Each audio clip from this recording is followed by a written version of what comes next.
அவருக்கு கோபாலுக்கு புத்தி சொல்ற அளவுக்கு நான் பெரிய மனுஷன் இல்லை. ஆனா கோபால் வந்து இந்த மாதிரி பேசியிருந்தா அது தப்பு தான், பேசக்கூடாது.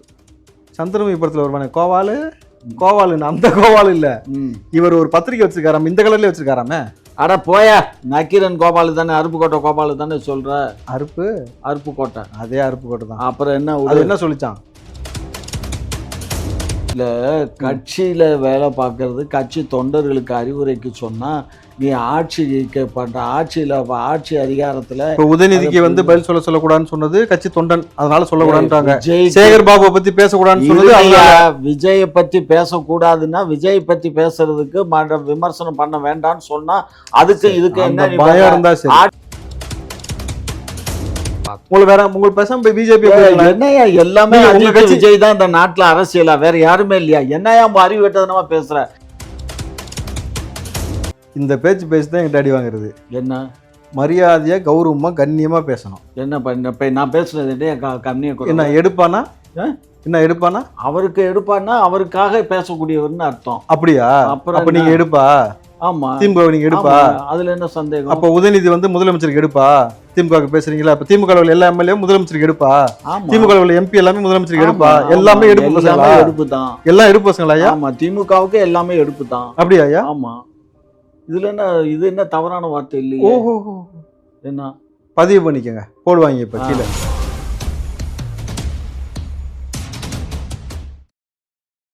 ஐயா நான் கேக்குறேன், முதலமைச்சர் இருக்கார்ல, மாண்புமிகு முதலமைச்சரையோ மாண்புமிகு துணை முதலமைச்சரையோ இவனெல்லாம் வெட்டணும் அப்படின்னு ஒருத்தன் பேசியிருந்தானா இந்நேரம் அவர் கைது பண்ணிருப்பீங்களா?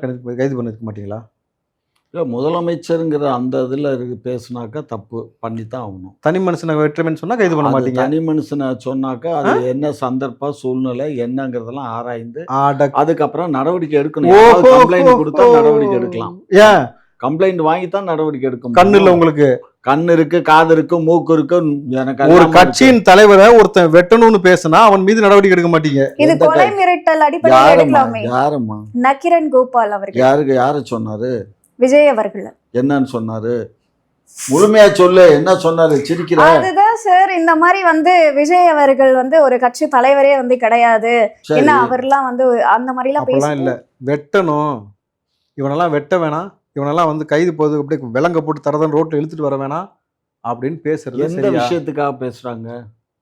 எதுவா இருந்தாலும் உங்களுக்கு கிறுக்கான்னு கேக்குறேன். ஜாதகம் கொடுக்கணும், அதாவது விஷயத்துக்காக. எந்த விஷயத்துக்கு பேசினாலும் பேசலாமா? அப்படி நான் அதை தான் கேட்டேன். பேசக்கூடாது. முதலமைச்சர் துணை முதலமைச்சர் அப்ப சொல்லுங்க. வாய்வினா பேசக்கூடாது. அந்த பெரிய மிஸ்ஸுக்கு இந்த சின்ன மிஸ் சொல்லுங்க. இங்க பாரு, அவருக்கு கோபாலுக்கு புத்தி சொல்ற அளவுக்கு நான் பெரிய மனுஷன் இல்லை. ஆனா கோபால் வந்து இந்த மாதிரி பேசியிருந்தா அது தப்பு தான், பேசக்கூடாது.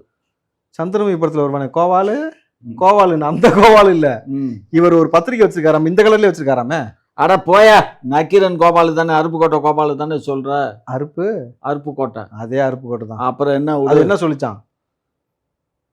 எனக்கு என்னையா தெரியும், அந்த பொண்ணு தான் சொல்லுது. நீ தான் திமுக காரன் சார்பு நிலை எடுத்து பேசுற யாரையும் நீங்க பாக்குறதே இல்ல. அதெல்லாம் எனக்கு இந்த வேலையே கிடையாது. என்னதான் வேலை? நானும் காலையில எந்திரிச்ச உடனே சரைக்க வேண்டியது, பல்ல வளர்க்க வேண்டியது, குளிக்க வேண்டியது, சாப்பிட வேண்டியது, கிளம்பி வந்துட வேண்டியது, சாப்பாடை வாங்கிட்டு வந்துட வேண்டியது. அவ்வளவுதான். நிச்சயமா கோபால் வந்து இன்னைக்கு எல்லாத்தையும் ஆட்சி மாற்றம் நிகழும் பொழுது இந்த பேச்சுக்கு சிறை செல்வார். ரெண்டாவது, அவர் மீது இருக்கக்கூடிய வழக்கு என்பது 300 வழக்குக்கு மேல இருக்கு. 300 வழக்கு இருக்கிற ஒரு ஆளை ஏன் இன்ன வரைக்கும் அந்த வழக்கை துரிதப்படுத்தி கைது பண்ணல? ஏன் நடவடிக்கை எடுக்கல? துப்பாக்கி வச்சிருந்தாரு, அவர் மீது ஒரு வழக்கு இருக்கு. தீவிரவாதியோட தொடர்பு வச்சிருந்தாரு, வழக்கு இருக்கு. எந்த தீவிரவாதியோட தொடர்பு வச்சு நாசகார வேலை எதை செய்வதற்கு முன் வந்தான்றதுக்கான தகவல் எடுத்துக்கணுமா இல்லையா?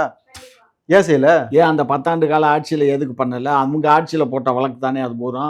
நீங்க என்ன சும்மா பேசக்கூடாது மாப்ள. இங்க பாரு, நான் என்ன கேக்குறேன், 10 ஆண்டு காலம் ஜெயலலிதா ஆட்சியில போட்ட வழக்கு தான் அது. 10 ஆண்டு காலத்துக்கு முன்னாடி ஒரு பையன் அக்யூஸ்ட்னு தெரிஞ்சா உங்க ஆட்சி காலத்துல அந்த அக்யூஸ்ட் நீங்க அரெஸ்ட் பண்ண மாட்டீங்க. நீங்க வந்து ஆதரவாளரா சேர்த்துப்பீங்க, அந்த அனுதாபியா சேர்த்துப்பீங்க. அந்த வழக்கெல்லாம் வழக்கு இருந்தா கூட உங்க கட்சியில சேர்த்து அமைச்சர் பதவி கொடுத்துருவீங்க. நாங்க எங்க கட்சியில அவரை சேர்க்கல. அவர் எங்க கட்சி செந்தில் பாலாஜி எங்க கட்சி, எங்க உறுப்பினர், எங்க அமைச்சர். அதுக்கு முன்னாடி அதுக்கப்புறம் அதிமுக இருந்தாரு. அதுக்கு முன்னாடி கைது பண்ணணும்னு சொன்னது யாரு? முன்னாடி குற்றம் சொன்னது யாரு? கைது பண்ணணும்னு சொன்னது யாரு? நாங்க தான். இப்ப நீங்க ஏன் சேர்த்துக்கிட்டீங்க?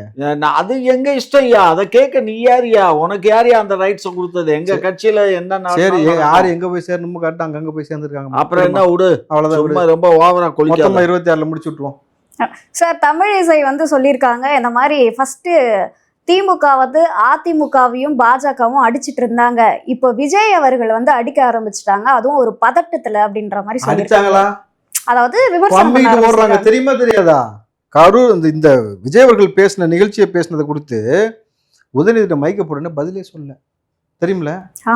சரக்கு கிளம்பி பறக்குன்னு போனாரு. எடுத்தேன் ஒரு சேகர் ஓட்டம் பாபுவுமே அப்படின்ட்டு. வந்து விஜய் பத்தி கேள்வி எடுக்கிறதுக்கு முன்னாடி வேற கேள்வி சொல்லு, வேற என்ன வேற என்ன வேற என்ன வேற வேற அப்படின்னே பேசிட்டு இருக்காரு ஒரு அவரு. விஷயம் நல்லா புரிஞ்சுக்கோ, தலைமை என்ன சொல்லுதோ அதைத்தான் செய்ய இயலும்.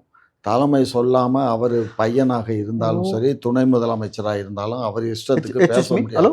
எங்க Hello. கட்சியில சில கட்டுப்பாடுகள், மிஸ்டர். சில கொள்கைகள் இருக்கு. ஹலோ மிஸ்டர், அந்த கொள்கையிலையும் கட்டுப்பாடையும் மீறி நாங்க எதுவும் செய்ய இப்படி இயலாது. கதை சொல்ல இயலாது நான் பல வாட்டி சொல்லிட்டேன். அப்புறம் என்ன? அப்போ தலைமை சொல்லதுனாலதான் இவங்க யாரும் பதில் பேசல. ஆமா, அப்ப தலைமை சொல்லாதனாலதான் எவனும் ஊருக்குள்ள வேலை செய்யல. கரெக்டா? அப்ப தலைமை தான் நிப்பாட்டி வச்சிருக்கு. உருப்பட ஒரு வேலை செய்யல, ரோடு போடல, ரோட்ல தண்ணி நின்றுட்டு கிடக்கு. இந்த பக்கம் பாத்தீங்கன்னா மக்கள் மேல, பெண் குழந்தை மேல கை வைக்கிறாங்க, ஏங்க. தூக்கிட்டு போய் ரேப் பண்றாங்க. தலைமை தடுக்க சொல்ல, காவல்துறை வேலை செய்ய சொல்ல, நான் அதிகாரி வேலை செய்ய சொல்ல, எம்எல்ஏ வேலை செய்ய சொல்ல, எம்பி வேலை செய்ய சொல்ல, ஆனா கட்டுக்கட்டா பணத்தை மட்டும் கொடுத்துடணும். அப்படித்தானே? Right, well set. இல்ல, கட்சியில வேலை பார்க்கறது, கட்சி தொண்டர்களுக்கு அறிவுரைக்கு சொன்னா நீ ஆட்சி பண்ற ஆட்சியில ஆட்சி அதிகாரத்துல இப்ப உதயநிதிக்கு வந்து பதில் சொல்லக்கூடாதுன்னு சொன்னது கட்சி தொண்டன், அதனால சொல்லக்கூடாதுன்றாங்க. விஜய் சேகர் பாபுவை பத்தி பேசக்கூடாதுன்னு சொன்னது அதனால. விஜய பத்தி பேசக்கூடாதுன்னா விஜய் பத்தி பேசுறதுக்கு விமர்சனம் பண்ண வேண்டாம்னு சொன்னா அதுக்கு இதுக்கு அந்த என்ன? நீ பயம் பண்ண? இருந்தா சரி. ஆட்சி இல்ல, அதிகாரம் அந்த பயம் இருந்தா சார், சரி. எல்லாரும் சொல்றாங்க ஏன்னா திமுக விஜய் அவர்களுக்கு பயப்படுறாங்களா? நாங்க நீங்க பயப்படுறோமா? கேள்விக்கு இங்க பதில் பாருமா, சொல்றதுல என்ன ஒரு ஆயிடுச்சு? விஷயம் புரிஞ்சுக்கோ. விஜய் வந்து புதுசா இப்பதான் வந்திருக்காரு. ஆஹா. அவரு ஆட்சி இப்பதான் வந்து ஏதோ அரசியல் பண்ணிட்டு இருக்காரு. அவர் ஆட்சியில வந்து முளையில் அரசியல் பயிர பண்ணிட்டு இருக்காரு. முளையிலேயே கிள்ளி எறிகிற எண்ணம் எங்களுக்கு இல்ல. அது நல்லா வரட்டும், நல்லா துளிர் விடட்டும், நல்ல ஆட்சி நாளைக்கு தப்பி தவறி கூட ஆட்சிக்கு வந்தாலும் கூட எங்களுக்கு சந்தோஷம்தான். இதுல வந்து நாங்க வந்து யாருக்கும் எதிரி இல்லை, யாருக்கும் நண்பரும் இல்லை. இது வந்து நாங்க உதவாகரன்னு 100% அர்த்தம். அப்ப புரிஞ்சுக்கோ. சொல்லுங்கய்யா, என்ன யாருக்கு எதிரியும் இல்ல, யாருக்கு நண்பனும் இல்லைன்னா உதவாகரன்னு அர்த்தம். உதவாக்கரை யாருமே- எப்படி வேணாலும் வச்சுக்கோ, எங்களுக்கு அதை பத்தி கவலை இல்லை. சரி, நீ எதை வேணாலும் பேசுவ, உனக்கு வாய் இருக்குது, உங்களுக்கு எனக்கு வாய் இல்ல உங்கள அளவுக்கு பேசுறதுக்கு. இப்ப சமீபத்துல வந்து அஜித் அவர்கள் அந்த கரூர் சம்பவத்தை பத்தி பேசியிருந்தாரு. இந்த மாதிரி தனி மனிதன் வந்து காரணம் கிடையாது, அதுக்கு எல்லாரும் தான் பொறுப்பு உங்களை எடுத்துக்கணும், அடிச்சிருக்காரு. நானும் தான் பொறுப்பு எடுத்துக்கணும்னு சொல்லி பேசியிருந்தாரு. அத வந்து இப்போ நிறைய பேரு விஜய்க்கு எதிராக கட்டமைச்சிட்டு வராங்க. நிறைய பேர் இல்ல, முக்காவாசி பேர் திமுக காரணம். அதுல அவர் ஆதரவாளர் நான் கொஞ்சம் எப்பவுமே பேர். விஜய்க்கு எதிரா வந்து எந்த ஒரு விஷயத்தையும் பண்ணவும் மாட்டேன் அப்படின்ற மாதிரி சொல்லியிருக்காரு. இவருக்கு எதிரா திமுக தான் பண்ணாங்க அப்படின்ற மாதிரி நீங்க சொல்ல வரீங்களா? இல்ல ஐயா, கேள்வி புரிஞ்சா அப்புறம் மறுபடியும் இல்ல, புரியாம நீங்க ஆத்துவீங்க. ஒரு விஷயம் புரிஞ்சுக்கோங்க. எங்க முதலமைச்சர் கேள்வி புரிஞ்சாதான் கேட்டேன். கேள்வி புரிஞ்சியா? என்ன புரிஞ்சு? எங்க முதலமைச்சர் என்ன சொன்னாரு? இது வந்து ஏங்க அவர் 1000 சொல்றாருங்க. நான் கேட்டது என்ன? அஜித் வந்து நான் விஜய் அவர்களை குறை சொல்லல, எனக்கு எதிராக திட்டமிட்டு நான் சொன்னது போல் சொல்லாதீங்க, மூடிட்டு ஜிப்லாக் போட்டு கம்முன்னு இருங்கன்னு சொல்றாரு. அது உங்களுக்கு புரிஞ்சா? அவர் ஒரு பொதுவான கருத்தை தான் தெரிவிச்சிருக்காரு. ஏம்மா, அத இப்ப வந்து யாருமா விஜய்க்கு இப்ப அது எதிரா அது பேசிட்டாரு யாரு அப்படின்னு விளம்பரம் ஒரு பண்ணா? இப்ப நான் பண்ணனா? யாரு விளம்பரம் பண்ண நான் சொல்லவா? முரசொலியில யாருமா விளம்பரம் பண்றது? முரசொலியில ஆர்டிகல் எழுதுனது யாரு? நீங்க தான் எழுதுனது. ஓகேவா? அமைச்சர் பெருமக்கள்லாம் சொன்னது யாரு? பெண்ணுன்ற ஒரு நிறுவனத்தை வச்சு பல செய்தி சேனல்ல சொல்ல வச்சதாக செய்தி வந்தது. அது எப்படி வந்தது? ஒட்டுமொத்த அமைச்சர்களும் ஒட்டுமொத்த மீடியாவை வச்சு இதுல உண்மை கண்டறியும் குழு வேற, அவங்க வேற உட்காந்துட்டு ஒரு ஆத்து மொத்தமா விஜய்க்கு எதிராக நீங்க செஞ்சீங்கல்ல. நான் பேசினது அதே மாதிரி செய்யாதன்னு வான் பண்ணியிருக்காரு. ரெண்டாவது விஷயம் அவர் சொல்லியிருக்காரு, அதுல இப்படி வான் பண்ணிட்டு இருந்தீங்கன்னு வச்சுங்களேன், ஸ்ட்ரெயிட் அவர் பாட்டு வந்து களத்துல இறங்கிட்டு நேரடியாக அரசியல் பேசி நான் விஜய்க்கு தான் ஆதரவுன்னு சொல்லிட்டாருன்னு வச்சுங்களேன். செய்யட்டும், நல்லா செய்யட்டும்யா, நல்லா செய்வோம். அதுக்கப்புறம் நல்லாவே செய்வோம். ஏன்னா இப்ப அவர் கேட்ட கேள்வியே உங்களை மாநகர தான் கேட்கக்கூடிய கேள்வி. அதுல இன்னைக்கு முடிக்கும் போது ஏயா முதலமைச்சர் பாராட்டு விழா கூட்டத்திலேயே என்ன கட்டாயப்படுத்தி கூட்டு வந்தாங்கன்னு பேசினால் தானே அந்த விஜய் முதுகெலும்புள்ள சும்மா இரு. அஜித் பேர் சொல்ல அஜித் தான் அடிப்பாங்கன்ட்டு சும்மா என்ன அடிப்பாங்க? எல்லாரும் உங்க கட்சியில சும்மா வேலை பார்க்க மாட்டாங்க என்கிட்ட இல்லையா? இந்த கீழே விடுற வேலையெல்லாம் என்கிட்ட வச்சுக்க வேணாம். சும்மா நான் எல்லாத்தையும் பார்த்து தான் வந்து உட்காந்துருக்கேன். கலைஞர் எழுதின புத்தகத்தையா? ஆமா, கலைஞர் எழுதின புத்தகம், நீ சொன்ன வார்த்தை எல்லாத்தையும் தான் நான் சொன்ன வார்த்தை. சரி அம்மா, நல்லா புரிஞ்சுக்க. அஜித் அவர்கள் இதோட சொல்ல முடிக்கும் பொழுது அவர் என்ன தெரியுமா சொன்னாரு? வேக்கப் தமிழ்நாடுன்னாரு. தமிழ்நாடே விழித்து கொள்ளுங்கள், திருட்டு புயல்கள் அதிகமாக உலாவக்கூடிய இடமாக ஒரு சில இடம் இருப்பதால் தமிழ்நாட்டு மக்கள் விழித்துக் கொள்ளுங்கள், இவரை விரட்டுவதற்கான வேலை செய்யுங்கள் சொல்லிட்டாரு. விஜய்க்கு எதிராக சொல்லும் பொழுது திமுகவுக்கு ஆதரவு இல்லைன்றதை வெளிப்படையாக உங்களுக்கு தெரியுது. விஜய் ஆதரிக்கிறான்னு தெரியுது. எலெக்ஷன்ல பிரதிபலிக்கும். இப்போ அதனால தான் ஸ்டாலின் சொன்னாரோ எங்களை யாரும் தொட முடியாதுன்ட்டு. இப்பவே குழி தோண்டு போச்சிட்டீங்க. சரி விடுங்க, சரி வருத்தப்படாதீங்க, விடுங்க, நம்ம வேற கட்சியில் சேர்த்து விட்றேன், உங்களை சேர்த்து விட்றேன், கவலைப்படாதீங்க. அதை புதைச்சா புதைச்சிட்டு போட்டோம், கட்சியா இல்லை, நான் சேர்த்து விட்றேன். ஆனால் டிவிக்கில் கூப்பிட மாட்டேன் உங்களை. நீ டிவி கேல இருக்கு, எங்களுக்கு நீங்க வேணாம். இல்ல நீ டிவி கேல இருக்க, நான் டிவி கேல உள்ள எல்லா மேல்மட்டத்தோடையும் தொடர்புல தான் இருக்கேன். அது வேற விஷயம். டிவி கேல இருக்கியா, உறுப்பினர் கார்டு வச்சிருக்கேன். எதுக்கு நீ டிவி கே இன்னைக்கு நான் இல்ல, ஆனா நீங்க திமுக இருக்கீங்களா? எது திமுக இருக்க உறுப்பினர் கார்டு அதான் போலீஸ்டாராமே. இப்ப இல்ல சும்மா அந்த கதை போலீஸ்டாரம் தெரியுமா இல்லையா? பாத்துக்குவோம், தொட முடியாது இருக்காரு. ஆமா பாத்துக்குவோம். உங்களுக்கு வேற உங்களுக்கு பேசாம போய் பிஜேபி என்னையா எல்லாமே உங்க கட்சி விஜய் தான் இந்த நாட்டுல அரசியலா, வேற யாருமே இல்லையா? என்னையா அறிவு வெட்டதனமா பேசுற? 2 சினிமா நண்பர்கள் 2 பேர் இருக்காங்கன்னா இவங்க தான் இந்த அரசியல், இந்த நாட்டு மக்கள், ஒட்டுமொத்த நாட்டு மக்களை அவங்க தான் குத்தகைக்கு வச்சிருக்காங்களா? 8 கோடி மக்கள் இல்லையா? நீங்க சினிமா இல்ல சார், நீங்களும் கொஞ்சம் குத்தகைக்கு எடுத்தீங்க. கமலஹாசன் எடுத்தீங்க, அந்த வேல்முருகன் ஒரு நடிகர் எடுத்தீங்க, இப்ப சீமான கொஞ்சம் எடுத்திருக்கீங்க. வேல்முருகன் கோயந்தா வைட்டானே, கோயந்தானா இறந்து போயிட்டான்ல, அந்த பாட்டு பாடுறவன் தானே? இல்ல அந்த பாட்டு பாடுறவன் முந்தா நாள் இறந்துட்டான். எந்த பாட்டு பாடுறவன்? இந்த இதுல நியூஸ் இதுல விஜய் டிவில எல்லாம் பாடுவார்ல ஒரு தம்பி, விஜய்னு ஒரு பாட்டுக்கா, விஜய் டிவில நிறைய பாடுவாரு, பார்த்தது இல்லையா? நம்ம அரசியல் பேசுறோமா என்டர்டைன்மெண்ட் பேசிட்டு இருக்கோமா? ஏய் நீ நான் சொல்றது உங்க அரசியல் கூட இருக்க கட்சியை பத்தி. வேல்முருகன் இப்ப நீங்க எப்படி சினிமாக்காரன் கூட எடுத்துக்கிட்டீங்களோ, கமலஹாசன் எப்படி கூட எடுத்துக்கிட்டீங்களோ. வேல்முருகன் சினிமாக்காரர் தான். ஆமா நடிச்சிருக்காப்ல, தெரியுமா தெரியாதா? படத்துல டான்ஸ், அந்த டான்ஸ் அப்ப ஆகணுமே. எந்த படத்துல? ஐயோ சீமான் எடுத்த படத்துல. சீமான் எடுத்த. அப்புறம் உதயநிதி இருக்காரு, ஸ்டாலின் இருக்காரு. ஏன் நீங்களே சினிமாக்காரன் தான், படத்துல நடிச்சிருக்காங்க. மகேஷ் பொய்யாமொழி கூட ஏதோ ஒரு சீரியல் எடுத்திருக்காரு, ரீசன்ட்டா வைரலா. அதுல இன்னொரு ஆளுமா அன்பில் மகேஷ் 20 வருஷமா நடிச்சார்ல, கூட சேர்ந்து இன்னொரு நடிச்சார் தெரியுமா இன்னொருத்தர்? அந்த நான் சீனை சொல்றேன் அப்படின்னு நீங்க பாருங்க. இப்படி கையை பேசிட்டே நிப்பாரு ஒருத்தர். அடுத்த நம்பியார் அடுத்து ட்ரை பண்றாரு.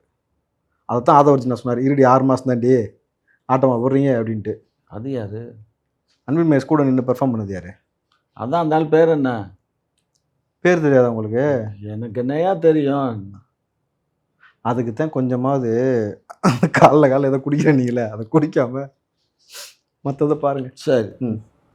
விஜய் அவர்கள் தேர்தல் ஆணையத்தை நாடி இருக்காரு. எதுக்காக அப்படின்னு பாத்தீங்கன்னா, பொது சின்னம் கேட்டு மனு கொடுத்திருக்காரு. விசில், அப்புறம் கிரிக்கெட் பேட், ஆட்டோ, இந்த சின்னங்கள்லாம். சரி, இதுக்கு என்ன? சோ இதெல்லாம் அவங்களோட பட்டியல்ல இருக்கிறதா சொல்றாங்க. யார் பட்டியல்ல? பட்டியல் வேற மாதிரி பேசுறத மாரி செல்வராஜ் கோச்சு பாரு, என்னது சமூகத்துல அநீதி நடந்துருச்சா, பட்டியலத்தை பத்தி பேசிட்டாங்களான்னு வந்துருவாப்ல. கரெக்டாயா? இல்லாட்டி ரஞ்சித் வருவாப்ல. அதாவது அட்டவணையில அட்டவணையில இருக்குல்ல, இதெல்லாம் அவங்க என்ன இருக்குல்ல, இந்த மாதிரி விஷயங்கள்லாம் குறிப்பிட்டு இருக்கிறதா ஒரு தகவல் வெளியாகி இங்க பாருமா.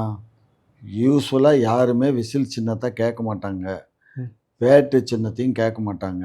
இவர் கேட்குறாருன்னா அவருக்கு ஆட்டோவும் கேட்டிருக்காங்க. அவருக்கு அலர்ட், அவர் என்ன விரும்புகிறாரு மொத்தம் 3 கேட்கணும். 1 2 3ன்னு வரிசைப்படுத்துவாங்க. நானும் கட்சி வச்சு நடத்தினவன் தான், எனக்கு தெரியும். 1 2 3 அதில் யார் ஃபஸ்ட்டு இருந்தால் ஃபஸ்ட்டு கொடுத்துருவாங்க, ஃபஸ்ட்டு இல்லைன்னா செகண்டு இல்லைன்னா தேர்டுமே இல்லைன்னு வச்சுக்கோ, இன்னும் ஒரு வருஷப்படுத்தி கொடுங்கன்னு கேட்பாங்க. இவங்க கேட்டது வேறு யாரும் தமிழ்நாட்டில் கேட்க மாட்டாங்க. அதனால இவருக்கு ஏதாவது ஒரு சின்னத்தை, இவங்க விருப்பப்படுற சின்னத்தை ஒதுக்குவாங்க. பேட்டு தான்மா, அடி ஃபுல்லாக 6 தான். அதனால என்னையா அடிங்கயா சிசர் அடிச்சாலும் சரி, இல்ல LVWவா என்ன சொல்லுவானுங்களே, அது ஆனாலும் சரிதான். ஏன் என்ன ஏன் ஸ்டாலின் பவுலிங் போட போறாரோ? பிச்சிலே வராது. அவரு யாரு போடுறாரோ, யாரு போடுறாரோ, லெக் ஸ்பின்னராங்க அவரு, பயங்கர லெக் ஸ்பின்னரு. நான் வேணா பந்தயம் கட்டுறேன், 10 நிமிஷமா ஓரமா உட்காந்துக்கிறோம் ஸ்டெம்ப் வச்சுட்டு, எங்க கரெக்டா ஸ்டெம்ப் நேரம் போட சொல்லி பார்ப்போம். ஆனா சிறந்த லெக் ஸ்பின்னர்னு சட்டமன்றத்தில் பேச வேண்டியது பேசுறது. அது அந்த காலத்துலயா? இப்ப உதயநிதி இப்பதான் பேசினாரு. உதயநிதி அது வயசுல பேசியிருப்பாங்க, பண்ணிருப்பாங்க. உதயநிதி வயசாச்சா? உதயநிதிக்கு பின்ன இப்பதான் பிறந்து வந்திருக்காரா? அவர் வயசெல்லாம் இப்ப எவனும் இல்லாட்டி இதுல யாரு இல்ல, எவன் இப்ப அந்த அவர் வயசுக்கு எவன் விளையாடிக்கிட்டு இருக்கான்? ஐயோ ஆமா, அவர் வயசுக்கு யாரும் விளையாடுறது இல்ல. அப்புறம் எல்லாம் கம்முன்னு வேலையை பாக்குறாங்க. விஜய் அவர்கள் வந்து இந்த நீங்க விளையாடுறீங்களா? சிறப்பு கூட்டத்துல வந்து நான் வந்து என்னைக்குமே கிரிக்கெட் விளையாண்டது இல்ல. ம்? ஆனா One day match? Test series? Match நாங்க எங்க காலேஜ்ல நடத்தி இருக்கோம். நான் தான் அதுக்கு வேணும் ஸ்பான்சர் பண்ணி பெரிய விளையாண்டுங்களா இல்லையா? அவ்வளவுதான், உடனே நான் வரலாறு பண்ணல. பேசக்கூடாது. நான் பண்ணல, விளையாடல. பந்தை எடுத்து அவங்களுக்கு அப்படியே தூக்கி போட்டு அப்ப இருந்து இப்ப வரைக்கும் பந்து எடுத்து தான் போட்டுக்கிட்டு இருக்கிறீங்க. ஆமா. சரி, ரைட். விஜய் அவர்கள் வந்து அந்த பொதுக்கூட்டத்துல பேசும்போது குறுகிய மனம் கொண்ட முதல்வர் அப்படின்னு வந்து சொல்லியிருக்காரு. எந்த அளவுக்கு குறுகிய மனம் கொண்ட முதல்வரா இருக்காரு இவரு? அவர்கிட்ட கேளுங்க, உங்க விஜய்கிட்ட கேளுங்க, இல்லைன்னா அவருக்கு விஜய்க்கு எடுப்பா இருக்காருல இவர்கிட்ட கேளுங்க. என்கிட்ட இதாருங்க, கேளுங்க. இந்த பேச்சு தான் எங்கிட்ட அடி வாங்குறது. என்ன மரியாதையா கௌரவமா கண்ணியமா பேசணும். என்ன பண்ண இப்ப நான் பேசுறது கம்மியா என்ன எடுப்பானா? ஆ? என்ன எடுப்பானா? அவருக்கு எடுப்பான்னா அவருக்காக பேசக்கூடியவர்னு அர்த்தம். அப்படியா? அப்புறம் அப்ப நீங்க எடுப்பா? ஆமா. திமுக நீங்க எடுப்பா? ஆமா. அதுல என்ன சந்தேகம்? அப்ப உதயநிதி வந்து முதலமைச்சருக்கு எடுப்பா? திமுக பேசுறீங்களா? அப்ப திமுக எல்லா எம்எல்ஏ முதலமைச்சருக்கு எடுப்பா? ஆமா. திமுக எம்பி எல்லாமே முதலமைச்சருக்கு எடுப்பா? ஆமா, எல்லாமே ஆமா. எடுப்பு பசங்களா? எல்லாமே எடுப்பு தான். எல்லாம் எடுப்பு பசங்களா ஐயா? ஆமா, திமுகவுக்கு எல்லாமே எடுப்பு தான். அப்படியா ஐயா? ஆமா.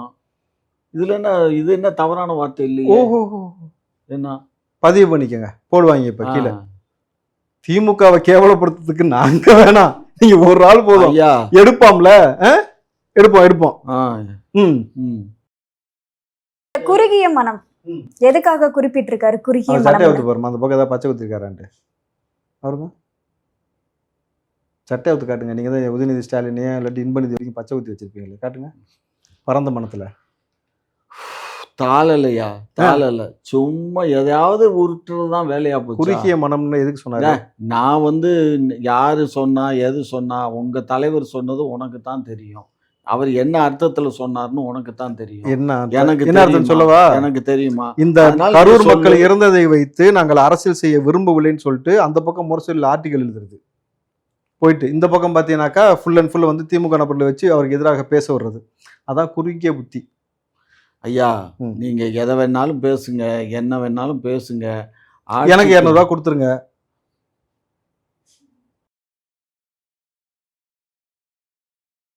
ஸோ விஜய் பொதுவாகவே ஏதாவது பேசும்போது சீமான் அவர்கள் டைரக்டா விமர்சனம் பண்ணலைனாலும் இன்டைரக்டா வந்து விமர்சனம் பண்ணுவாரு. அதே போல தான் பேசியிருக்காரு செய்தியாளர் சந்திப்புல. நாங்க ஆட்சி மாற்றத்துக்காகவோ ஆள் மாற்றத்துக்காகவோ வரல, நாங்க வந்து அடிப்படை அரசியல் மாற்றத்துக்காக தான் கட்சி ஆரம்பிச்சிருக்கோம் அப்படின்னு இப்படி பேசியிருக்காரு. இது எப்படி பாக்குறீங்க நீங்க? பாம்பு கடிச்சா 3 மணி நேரம் அப்படியே நிக்கணும், விஷம் ஏறாதுனாரா தானே? அதை நீங்க எப்படி வேணாலும் எடுத்துக்கலாம். பாம்பு கடிச்சா 3 மணி நேரம் அசையாம அப்படியே இருந்துட்டா விஷம் ஏறாதாமே? அப்படின்னு யார் சொன்னா? உங்க மாப்பிள்ள தான் சீமான் அவர்கள் தான். மாப்பிள்ள நீங்க அவர் தான் சொல்லியிருக்க தெரியுமா? எந்த பாம்பு? தண்ணி பாம்பா? ஆட விஷப்பாம்பு கடிச்சா அப்படியே நின்றுட்டா 3 மணி நேரத்துக்கு விஷம் ஏறலையா? ஒருத்தன் 3 நாள் வரைக்கும் பாம்பு கடிச்சு போச்சான். அது மாதிரி ஜாலியா போயிட்டு வந்தானா. அடுத்த ஒரு 3 நாள் கழிச்சு அந்த இடத்துக்கு வரும்போது அதே இடத்துல அந்த பாம்பை பார்த்தா ஐயோ நம்மள அன்னைக்கு பாம்பு தான் கடிச்சிச்சு நினைச்சான்னு செத்து போயிட்டானா அதுக்கப்புறம். ஆனா நீங்கள ஆடாமல் அசையாமல் அமைதியா இருந்தா விஷம் ஏறாதான். அவங்க மாப்பிள்ள சொல்லியிருக்காரு. இதோட கருத்து என்ன? இதான் அரசியல் மாற்றம். சொல்லுங்க. அவர் என்னமா சொன்னாரு? இதையா சொன்னாரு? ஆமா, பாம்பு கடியை பத்தி தான் சொன்னாரு. பாம்பு கடி சொல்லிருக்காரு. மாநாடு அப்ப சொல்லியிருந்தாரே. என்ன சொன்னாரு? இந்த மாதிரி பாம்பு கடிச்சாலும் ஒண்ணும் ஆகாது, பூச்சி கடிச்சாலும் ஒண்ணும் ஆகாது அப்படின்னு சொல்லியிருந்தாரு. அப்படி எல்லாம் இல்ல. பாம்பு கடிச்சாலும் ஜாவான், பூச்சி கடிச்சாலும் ஜாவான். விதி வந்தா எல்லா பயிலும் தான் ஜாவேன். எவன் ஜாவ மாட்டான்? விதி வந்ததை பத்தி பேசணும். ஹலோ, விதி நல்லா இருந்தா நல்லா இருப்பான். பாம்பு கடிக்கும் போது எந்த நம்ம விதி சரியில்லைன்னு நினைக்கிறேன். 2026 தான் நல்லா இருக்கும்னு நினைக்கிறேன். 26க்கு அப்புறம் அது வரைக்கும் வந்து இங்க பாருங்க இங்க பாரு இங்க பாரு, என்ன வயசு பிள்ளை உட்காந்து பேசுற மாதிரி இங்க பாரு இங்க பாருன்னு என்னத்த பாக்குறது? வெறும் தாடி மீசியும் தொப்பியும் பொம்பளை பிள்ளை கேக்குது. அப்புறம் எதுக்கு இன்டர்வியூ கூப்பிட்டீங்க? இங்க பாரு இங்க பாருன்றைய என்னத்த பாக்க? இல்ல உங்க மாப்பிள்ள சொன்னாரு பாம்பு கடிச்சாலும் அமைதியா இருந்தா இதான் அரசியல் மாற்றமான்னு கேட்டேன். ஐயா, சீமான் வந்து இப்போ பேசுறது எல்லாமே வந்து என்ன, அதாவது எந்த மருந்தை குடிச்சா நோய் சரியாகும்னு நினைச்சிட்டு பேசுறாரு. அவர் பேசுறத நான் குற்றம்னு சொல்ல இயலாது. அப்ப பாம்பு கடிச்சா அமைதியா இருக்கலாம், விஷம் ஏறாது, அது குற்றம் இல்ல. நான் அப்படி எல்லாம் சொல்ல தவறாக எஜுகேட் பண்றீங்க. பாம்பு கடிச்சா விஷம் ஏறும், நீ போய் டாக்டர்கிட்ட ஊசிய போடு. அப்ப சீமான் சொன்ன சரியா தப்பா? அது சீமான் சொன்னது சரியா தப்பான்னு அது அவருக்கு தெரியும். அவரை பாம்பு தீண்டு. நீங்க ஒரு பெரிய மனுஷன் நினைச்சு தானே கேக்குறேன். நான் தான் சொல்றேன் இல்ல, டாக்டர் சீமான் பேசுறது சரியா தப்பா? அந்த மக்கள் தவறான வழியில புரிதல் ஏற்படுத்துறது சரியா தப்பா? தப்பு தான். பாம்பு கடிச்சா அதை பத்தி திங்க் பண்ணாம இருந்தாக்க ஒன்னும் செய்யாதுன்னு சொன்னா, இங்க பாரு பாம்பு கடி வாங்கினவன் நானு. வாங்கி அந்த காலத்துல கிராமங்கள்ல எல்லாம் வந்து ஆமா. விஷ ஊசி எல்லாம் இல்ல, ம், நாட்டு மருந்து தான். ம். இந்த சிரியானங்க அது இதுன்னு என்னத்தையோ 4-5 தலையில பறிச்சு கண்ணுல ஊத்தி சிறியானங்க விட்டு வந்து குடிச்சு. பாம்பு விஷத்தெல்லாம் முறிக்காது. தொடர்ந்து ஏதோ 40 நாள் சாப்பிட்டு தான் விஷம் கொஞ்சம் ஏறாம இருக்கும். ஏதோ ஒரு மருந்து ம், அதை கசக்கி இது பண்ணி ம், அதை ரொம்ப கசப்பா இருந்துச்சு. ஓ, சங்குல வச்சு உள்ள ஊத்தி விட்டானுங்க. ம். அது ஒரு 3 தடவை ஊத்துனானுங்க. அதுக்கப்புறம் பாம்பு சரி, செத்து போச்சு, நீங்க பாம்பு பொழைச்சிட்டீங்க. சாகல. நான் எனக்கு அந்த விஷம் சரியா முறிவு ஏற்பட்டுருச்சு. சரியா சரியா. நீங்க நல்லபடியா இருந்ததுக்கு நன்றி. இப்போ சமீபத்துல அனைத்து கட்சி கூட்டம் வந்து நடத்தியிருந்தாங்க இல்லையா திமுக, அதுல வந்து தமிழக வெற்றி கழகமும் கலந்துக்கல அப்படின்னு சொல்றாங்க. அதுல விஷயம் இப்போ எஸ்ஓபி ஒன்று போட்டிருக்காங்கல்ல, அனைத்து கட்சி கூட்டம் நடத்துனதுல வந்து இவங்க எங்க சட்டமன்றத்தில் நடத்துனாங்க, தனியாக ஹோட்டலில் வச்சு இவங்களாம். அது அனைத்து கட்சி கூட்டமே கிடையாது, திமுக கட்சி கூட்டம். அதை இல்ல பத்தி இல்ல இல்ல பேசுறது அது வேஸ்ட். அனைத்து கட்சி கூட்டம் யார் சொன்னா? நீங்க தான் அனைத்து சொன்னீங்க. கட்சியிலையும் இன்வைட் சார் பண்ணிருந்தோம். அப்படிதான் வந்து ஏம்மா, அழைப்பே இங்க விடுத்திருந்தாங்க. பாரு, இப்ப கவர்மெண்ட் பண்ணுதுமா, இது கவர்மெண்ட் பண்ணலமா. திமுக திராவிட முன்னேற்ற கழகம் அதனுடைய தோழமை கட்சிகளையும் இதர கட்சிகளையும் கூப்பிட்டோம். தோழமை கட்சிகள் கலந்துக்கிட்டாங்க. இதர கட்சிகள் மதிக்கல, இதர வரல. கட்சிகள்ல கேப்டன் கட்சி மாத்திரம் கலந்துக்கிடுச்சு. ம்ஹும். வேற கட்சிகள் கலந்துக்கல. அவ்வளவுதான். நான் எஸ்ஓபி கொடுத்து கேளுமா அவர்ட்ட. எஸ்ஓபி வந்து தேவையா தேவையில்லையானா தேவையில்லைங்கிறதான் எல்லாருடைய கருத்தும், தமிழ்நாட்டு மக்களுடைய கருத்து. 50,000 பேருக்கு மேல கலந்துக்கிட்டா 20 லட்ச ரூபா டெபாசிட் பண்ணணுமா? புரிஞ்சா? உங்களுக்கு என்ன ஊரை கொள்ளடிச்சு வச்சிருப்பீங்க, டெபாசிட் பண்ணலாம்னு சொல்லி பல கட்சியை சொல்றாங்க. ஆனா இவங்களால முடியுமா? உங்க கட்சிக்கு கூட்டமே வராது. 3000 பேர் 30 விழா நடத்தினாலே 3000 பேர் கூட வரமாட்டான். நீங்க டெபாசிட் பண்ண தேவையில்லை. ஆனா விஜய் அவர்கள் வந்தாலே மாநாடு தான் தெரியாதான்னு நீதிமன்றமே கேட்டிருக்கு. 20 லட்ச ரூபா கட்டுறதுக்கு நீங்க என்ன எங்களுக்கு வந்து ஸ்டேடியத்தில் இடம் கொடுக்க போறீங்க? நாங்க ஊருக்கு வெளில மாநாடு போட போறோம், ஒரு மக்களை சந்திக்கிறதுக்கு ஒரு கூட்டம் நடத்த போறோம். அதுக்கு எதுக்கு 20 லட்ச ரூபா? இதெல்லாம் என்னது இது? அப்போ உங்களுக்கு எதிராக இங்க யாருமே வந்து அரசியல் பண்ணக்கூடாது, கருத்து சொல்லக்கூடாது, சின்ன கட்சிகிட்ட பணம் இல்லாத கட்சி கூட பேசிடக்கூடாது. 20 லட்ச ரூபா டெபாசிட்னு கேக்குறீங்களா? இதெல்லாம் என்ன ஆச்சு இது? டெபாசிட் தானையா, ஏன் கவலைப்படுற? எதுக்கு? எதுக்குன்னா அந்த நஷ்டஈடு, ஏதாவது தவறுகள் நடந்தா அதுக்கு நஷ்டஈடுக்காக வசூல் பண்ணுது, அவ்வளவுதான். வேற என்ன? இல்ல நடந்ததுக்கு அப்புறம் வசூல் இல்ல செஞ்சுக்கலாம். ஒரு அப்படி எல்லாம் நிமிஷம், பண்ண ஒரு நிமிஷம், முடியாதுமா. ஒரு நிமிஷம். சட்டம் அப்படி இல்ல. இங்க இருங்க, சட்டத்துல இடம் ஒரு இருக்கு. நிமிஷம். நான் ஏற்கனவே சொல்லியிருக்கேன். இருங்க இருங்க, இது போல லீகலா பேசக்கூடாது. காவலர் கூட பேட்டா கட்டி தான் கூப்பிடணும்னு இருக்கு சட்டம், புரிஞ்சுக்கோங்க. நான் ஒரு நிமிஷம் இருங்க. சொல்லுங்க. 20 லட்ச ரூபா கட்டி ஒரு சின்ன சின்ன கட்சிலாம் ஒரு மாதிரி கூட்டம் நடத்த முடியுமா? மக்கள்கிட்ட வந்து இருக்கக்கூடிய பிரச்சனையை பேச முடியுமா? அதெல்லாம் பண்ண அப்போ முடியாது. உங்களுக்கு எதிரா வந்து யாருமே பேசிடக்கூடாதுக்காக திட்டமிட்டு போடப்பட்ட விஷயம் தானே இது? எது? இந்த எஸ்ஓபி எஸ்ஓ தொங்கிருச்சுதுல. என்ன? இல்ல அங்க தலை ஸ்ட்ரைட்டா பேசுறாரு உங்களை பத்தி அடிச்சு, உங்களுக்கு தலை தொங்கிருச்சு என்ன?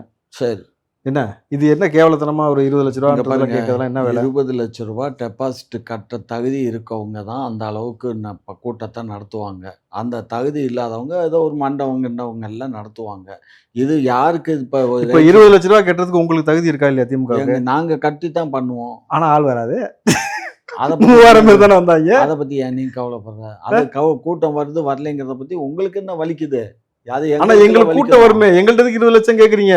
நீங்க கட்டுங்க, அப்புறம் ஒன்றும் பிரச்சனை இல்லைன்னா ரீஃபண்ட் வாங்கிக்கோங்க.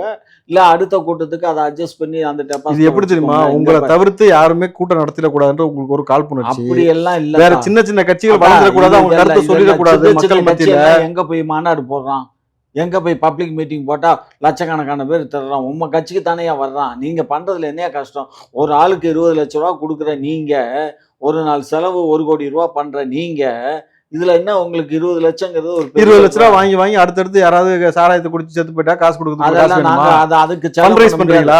அதுக்கு ஃபண்ட்ரைஸ் பண்றீங்களா? அதுக்கு எதுக்கு என்ன சம்பந்தம்? இது டெபாசிட் தானே வாங்க நான் சொல்லுது. என்ன கேக்குறேன், Deposit ஸ்டேடியத்துல அதுக்கு இடம் என்ன கொடுக்குறீங்களா? சம்பந்தம்? ஸ்டேடியத்துல இடம் கொடுக்குறீங்க. ஸ்டேடியத்துல இடம் கொடுத்தா அதுக்கு வேற, அது ஜாஸ்தி. நான் ஸ்டேடியத்துல கொடுங்க, நாங்க கட்டுறோம் டெபாசிட். எந்த ஸ்டேடியத்துல? என்னென்ன ஸ்டேடியம் இருக்கு அங்கெல்லாம் கொடுங்க. ஏன் கொடுக்க ஸ்டேடியத்துல மாட்டீங்க? ஸ்டேடியத்துல கொடுத்தா டெபாசிட் 20 லட்சம் இல்ல 20 கோடி கட்டணும். ஆமா, இந்த ஸ்டேடியத்துல நீங்க வாட்டுக்கு உடைச்சு நொறுக்கி போட்டு போயிட்டாக்க ஸ்டேடியத்தை யாரு இல்ல, ஒழுங்கு உடைச்சா பண்றது? அதுக்கப்புறம் எக்ஸ்ட்ரா வாங்கி ஸ்டேடியத்துல எல்லாம் கொடுக்க முடியாது. பொட்டல்ல தான் போய் பண்ணணும். ஆ? பொட்டல் காட்டுல தான் பண்ணணும். பண்ணிடுவோம். என் தலையில பண்ண முடியாது. என் தலையில அவ்வளவு கூட்டத்தை தாங்காது. அந்த மாதிரி ஆளுங்க இருக்க தலையே போதும். ஆ? ம். தமிழகத்துல சட்ட ஒழுங்கு எப்படி இருக்குன்னு நீங்க நினைக்கிறீங்க? சட்ட ஒழுங்கு சிறப்பா இருக்கு. சிறப்பா இல்லைன்னு பல தரப்புல வாதங்கள் வைக்கிறாங்களே. அதெல்லாம் எதிர்கட்சி எல்லாம் எதிரியா தான் பேசுவாங்களே தவிர இல்ல வாழ்த்து பேச மக்களும் மாட்டாங்க. வாதங்கள் வைக்கிறாங்க. எந்த மக்கள் மக்கள் பேசுறாங்கன்னா அவன் எதிர்கட்சியை சேர்ந்தவன்னு அர்த்தம். மக்கள்னு சும்மா மக்கள் மேல பழிய மக்கள் போடாதீங்க. எப்ப எதிர்கட்சியானா? இந்த மாப்பிள்ளை மாதிரி ஆளுக தான் இல்ல பேசுறாங்க. மக்கள் எப்ப எதிர்கட்சியானா? ஆமா, ஐயா மக்கள் நீ அப்படி வரையறை பண்ணீங்க? மக்கள் நீ யாரையா வரையறை பண்ணா? காமன் பீப்புள்ஸ்னு வரையறை காமல் பண்ணி தெரியுமா people தெரியாதா? காமல் people மக்கள் எப்படி வரையறை பண்ணா 1000 ஓவா கொடுத்தேன் 1000 ரூபாய் ஓவா கொடுத்தேன்றீங்களா? அவங்க எல்லாம் மக்கள் தான். அவங்க தான் காரி துப்புறாங்க. அவங்க எல்லாம் இன்னும் சொல்ல யாரும் போட்டுமா? இன்னொன்னு சொல்லட்டுமா? சட்ட ஒழுங்கு லட்சணம் எப்படி இருக்குன்ட்டு. கண்ணகி நகர்ல நேத்து 6ஆம் வகுப்பு படிக்கக்கூடிய பிள்ளை நேத்து ஸ்கூலுக்கு போய் இப்போ வரைக்கும் கிடைக்கல. அந்த பிள்ளை எங்க போச்சுன்னு தெரியல. கம்ப்ளைண்ட் பண்ணி 24 மணி நேரம் ஆச்சு, இன்னும் காணோம். கோயம்புத்தூர்ல பாத்தீங்கல்ல பார்லிமெண்ட் பண்ண எப்படி நடந்துச்சுன்னு? ஸ்கூலுக்குள்ள எவ்வளவு நடக்குதுன்னு பாக்குறீங்கல்ல? எந்த மக்கள் கேட்டீங்கல்ல? பொன்முடிக்கு பதவி கொடுத்தாங்க தெரியுமா? வெக்கமே இல்லாம சைவம் வைணவத்தை குறித்து பாலியல் தொழிலோட ஒப்பிட்டு பேசின ஒரு ஆளுக்கு பதவி. அடுத்து சிவாஜி கிருஷ்ணமூர்த்தி தானே பதவி. அந்த பதவி கொடுத்த அன்னைக்கே ஒரு பஸ் டிரைவர் பஸ் நிறுத்த சொல்லி தூய்மை பணியாளர் சொல்லிட்டான். அந்த காணொலி வைரலா அந்த காட்சிகளும் நிறைய இன்னொன்னு சொன்னான். ஓசியில தானே வரேன்னு கேட்கறான் பஸ்ல. அவன் யார் கேட்கறதுக்கு? ஏன்னா பொன்முடி உதாரணம். மக்கள் காரி துப்புனது போதுமா? இன்னும் நிறைய சொல்லவா? மக்கள் காரி துப்புனது போதுமா? செருப்பை கழட்டி அங்கனையே அவனை அடிச்சிருக்கணும். அவங்க அதுதான் அங்க அவ்வளவு ஒரு நிமிஷம், ஆர்ப்பாட்டம் ஒரு பண்ணிருக்காங்க. அந்த நிமிஷம். இடத்துல. ஐயா சொல்றது நான் வரவேற்கிறேன். அந்த மாதிரி அசிங்கமா பேசுனது செருப்பு கழட்டி அடிச்சிருக்கணும். செருப்பை கழட்டி அடிக்கணும். இந்த சைவ வைணவத்தை குறித்து பாலியல் தொழிலுக்கு ஒப்பிட்டு பேசின ஆளை அவர் என்ன பண்ணலாம்? அவர் எங்க பேசினாரு? இந்த பாரு, இந்த ஜாதகம் எங்க பேசினாரு? பொது மேடைகள். பொது மேடை இல்லாது திராவிட கழகத்தினுடைய அவங்க பப்ளிக் மீட்டிங் கிடையாது. அவங்க அறையில நடந்த கூட்டம். அது அறையிலன்னா அறையிலன்னா அந்த ரகசியமா ரகசியம். ஆமா, ரகசிய bedroomல. கூட்டம் தான். அந்த பெட்ரூம்ல அந்த ஹால்ல நடந்த கூட்டம்.